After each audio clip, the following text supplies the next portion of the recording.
Assalamualaikum warahmatullahi wabarakatuh. Balik lagi di channel YouTube aku, Alia Rizka. Nah, untuk di video kali ini aku mau ngelanjutin video aku yang sebelumnya. Sebenarnya udah lama banget dan aku pengen bikin dari lama, cuma emang belum kesampaian dan baru hari ini kesampaian aku mau bikin videonya. Jadi tentang video kehamilan trimester kedua dan ketiga. Karena sebelumnya kan aku udah bikin video tentang kehamilan di trimester pertama itu seperti apa. Nah, sekarang ini aku mau bikin kelanjutan videonya tentang pengalaman aku saat kehamilan di trimester kedua dan trimester ketiga. Oke, seperti biasa buat kalian yang baru mampir di channel YouTube aku atau kalian yang baru ketemu nih sama channel YouTube aku, jangan lupa di subscribe dulu dan jangan lupa like, comment, serta share ke sosial media yang kalian punya ya. Tonton video aku dari awal video sampai akhir video. Oke, aku langsung lanjut aja ke penjelasannya. Cus. Nah, buat yang belum nonton video aku yang tentang kehamilan trimester pertama, aku flashback dulu ya. Jadi di kehamilan trimester pertama itu aku bener-bener yang namanya mual, muntah, meriang tiap hari, pusing, pokoknya teler banget itu trimester pertama ya. 3 bulan pertama kehamilan tuh bener-bener yang namanya ngerasain flag juga, ya kan, ada flag juga. Pokoknya itu kehamilan yang berat banget tuh di trimester pertama menurut aku ya, karena benar-benar nggak bisa masuk makanan banyak, makan juga harus pilih-pilih, cium bau sesuatu juga banyak banget yang nggak aku suka gitu. Itu berat sih menurut aku di kehamilan trimester pertama. Next, masuk ke trimester kedua itu ternyata ya nggak jauh beda sama trimester pertama. Awal-awal trimester kedua itu masih yang agak mual muntah gitu, cuma nggak separah trimester pertama. Karena pas di trimester pertama itu benar-benar yang kayak pagi mual muntah, siang juga iya, dimasukin makanan juga mual muntah, itu sampai benar-benar lemes banget. Cuma anehnya berat badan aku di trimester pertama tuh naik terus, nggak ngerti juga sih. Masuk ke trimester kedua tadi, di awal-awal itu aku masih mual muntah, tapi nggak sebanyak, frekuensinya tuh nggak sebanyak yang di trimester pertama gitu. Trimester kedua apalagi udah masuk minggu kedua, minggu ketiga trimester kedua itu udah mulai jarang banget, dan alhamdulillah aku udah mulai bisa makan makanan yang di trimester pertama tuh nggak bisa. Masuk ke trimester kedua aku udah bisa makan tuh, kayak contohnya bakso, mie ayam, itu aku udah mulai bisa di trimester kedua, walaupun masih nggak habis ya, masih sedikit gitu kan, tapi paling nggak aku udah nggak mual gitu, udah nggak sebel sama yang namanya bau bau bakso gitu. Masuk bulan kelima itu kayaknya aku udah mulai nafsu makan aku tuh udah mulai ada gitu, udah kayak apa mau dimakan, apa pengen, walaupun pas udah dibeli ujungnya yang dimakan ya dikit aja gitu kan, tapi paling enggak itu udah mulai kelihatan banget nafsu makan aku udah balik lagi. Mual muntahnya udah jarang banget, bahkan hampir nggak mual muntah di kehamilan bulan kelima.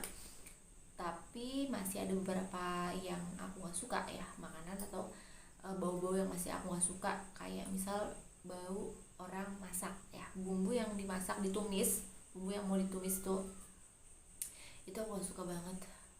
Bener-bener aku gak masak selama aku hamil sampai trimester kedua kayaknya ya. Kayaknya ya aku gak masak deh, aku lupa, pokoknya aku gak suka banget itu. Aku benci banget sama yang namanya orang lagi masak tuh, sebel banget bawahnya. Nah, di semester kedua aku tuh suka banget makan buah naga, tau gak sih? Buah naga pada saat itu aku hamil tuh lagi murah kayaknya waktu itu ya, aku ingat banget itu kayaknya harga buah naga itu lagi turun, jadi setiap beli tuh sampai berkilo-kilo dan itu bisa habis sendiri. Jadi misal pagi nih aku makan satu buah naga itu bisa habis sendiri, terus siangnya aku makan lagi, sorenya aku makan lagi. Itu kayak seneng banget namanya buah naga. Kalau trimester pertama kan aku sukanya semangka ya, karena dengan makan semangka tuh jadi kayak mual itu berkurang. Aku pernah ceritain di trimester pertama ya, dan di trimester kedua itu buah naga itu udah favorit banget pokoknya. Berat badan aku sungguh amat sangat naik apalagi udah mulai bisa makan gitu ya. Di semester pertama itu berat badan naik terus, walaupun aku mual muntah, tapi nggak tahu deh kenapa setiap ditimbang tuh mesti ada kenaikan, meskipun kenaikannya tuh nggak banyak kayak 1 kilo gitu kan. Dan di trimester kedua udah kelihatan banget naiknya, udah mulai 1 bulan tuh naik 2 kilo 3 kilo, itu kelihatan banget naiknya. Dan ya udah lah ya, nggak apa-apa, mau hamil juga ya kan. Sampai trimester kedua akhir itu aku udah seneng sih, udah seneng, udah apa ya, nafsu makan udah balik, udah enak pokoknya, udah menikmati kehamilan. Tentang jantung bayinya udah selalu akan nantikan kalau misal pas lagi USG gitu kan.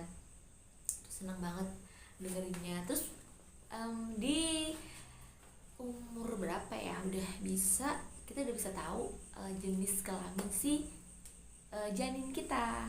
Jadi kalau nggak salah di bulan kelima kehamilan itu aku udah nanya sama dokter, jenis kelamin anakku tuh apa dok gitu kan. Pas di USG katanya belum kelihatan, bukan belum kelihatan di belum apa ya, belum kelihatan di bulan kelima tuh, bukan, maksudnya di pas saat di USG itu posisi si bayi aku itu menutupi si jenis kelaminnya, jadi emang gak kelihatan. Tapi sebenarnya di bulan kelima itu udah bisa kelihatan jenis kelaminnya kok. Ya ada beberapa yang belum sih, cuma katanya udah mulai bisa kelihatan kata dokternya gitu. Oke, next, di bulan berikutnya aku periksa lagi, aku USG lagi. Pas aku cek, aku tanya sama dokter, dan udah kelihatan tuh jenis kelaminnya tuh katanya laki-laki gitu. Dan percaya nggak, aku tuh malam sebelum aku besoknya USG, dan besok udah rencana banget aku pengen tanya tentang jenis kelamin. Nah malamnya ini pas aku tidur, aku tuh mimpi banget ini aku anak aku tuh laki-laki. Aku udah mimpi kalau anak aku bakal laki-laki. Ternyata benar dong, besoknya pas di USG dokter bilang anak aku laki-laki. Seneng banget sih, karena ya walaupun apapun jenis kelaminnya, tapi aku pengennya anak pertama tuh laki-laki. Alhamdulillah dikabulkan sama Allah. Nah jadi buat kalian nih yang pengen USG, pengen tahu anaknya tuh jenis kelaminnya apa, silakan USG di usia kehamilan 5 bulan, 6 bulan itu udah mulai kelihatan. Nah kalau misalnya udah 7 bulan, 8 bulan tuh udah makin kelihatan banget ya. Tapi kadang sih emang ada yang salah sih ya, nggak sedikit kasus yang emang di USG-nya misalkan laki-laki datangnya pas keluarnya perempuan, pas di USG perempuan keluarnya laki-laki tuh. Ya ada sih yang namanya kesalahan tuh pasti ada ya, cuma ya apapun itu ya diterima aja lah, pokoknya seneng banget sih. Nah di trimester kedua ini udah merasakan tendangan si cintanya kita dalam perut ya. Tendangannya cuma nggak yang kenceng tuh, nggak apa ya, kayak tendangan kecil, tapi emang bener-bener udah kerasa banget. Dan kadang tuh ada bagian yang menonjol di bagian perut kita, mungkin dia sikunya atau lutut atau kaki ya, aku nggak ngerti tuh, cuma nggak begitu kelihatan. Kalau misal dilihat dari luar tuh nggak begitu kelihatan, karena di usia 6 bulan itu perut belum begitu gede sih, baru berapa ya, pokoknya masih belum kelihatan kayak hamil kalau misalnya kita pakai baju yang gede gitu kan ya gitu. Tapi udah mulai kerasa sih, aku tuh udah mulai kerasa 6 bulan tuh udah mulai udah ada kayak ada gerakan di dalam gitu. Nah masuk 7 bulan, 8 bulan atau masuk ke trimester ketiga ini baru ya namanya merasakan tendangan anak ya. Itu udah kerasa banget, udah bahkan kadang di usia 9 bulan udah mau brojol itu dia karena sempit mungkin ya, jadinya dia gerak terus, apalagi malam-malam pas kita tidur. Kadang kita sampai nggak bisa tidur gara-gara gerakannya dia tuh udah aktif banget.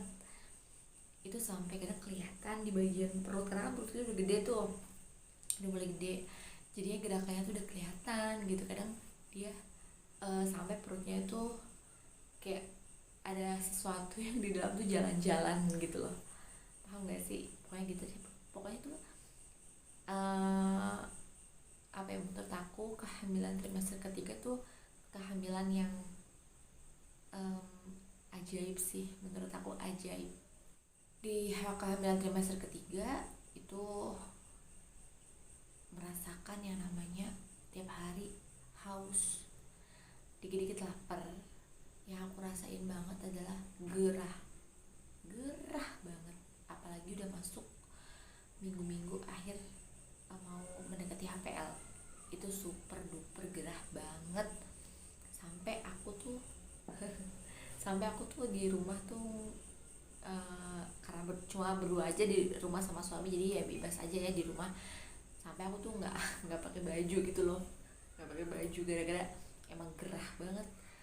Udah mau dinyalain kipas angin juga masih gerah, dibuka jendelanya, dibuka jendela aduh pokoknya gerah banget itu. Nah di setiap USG juga selalu dokter selalu bilang kalau misal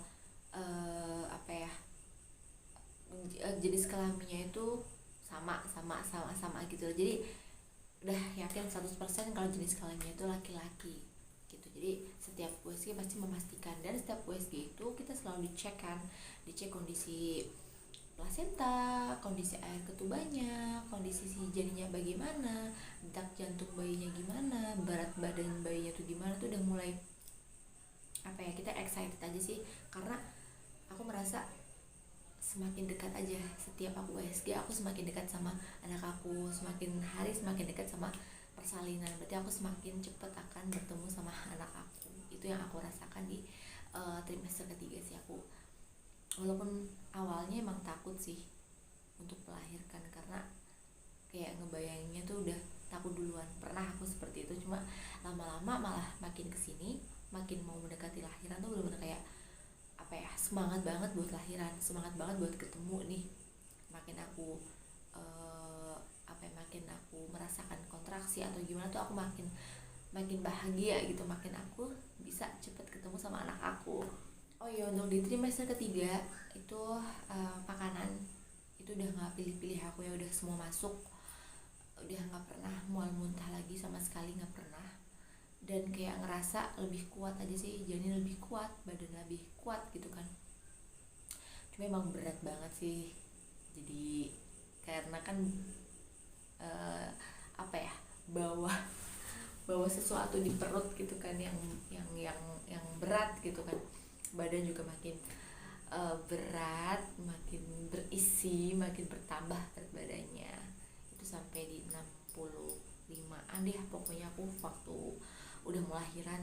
Nah itu tadi pengalaman aku, kehamilan aku di trimester kedua dan trimester ketiga. Sebenarnya masih banyak lagi sih detail-detail cerita yang masih banyak banget harus diceritain. Cuma emang intinya poin-poinnya udah aku sampein. Semoga bisa jadi gambaran buat kalian yang lagi hamil ya.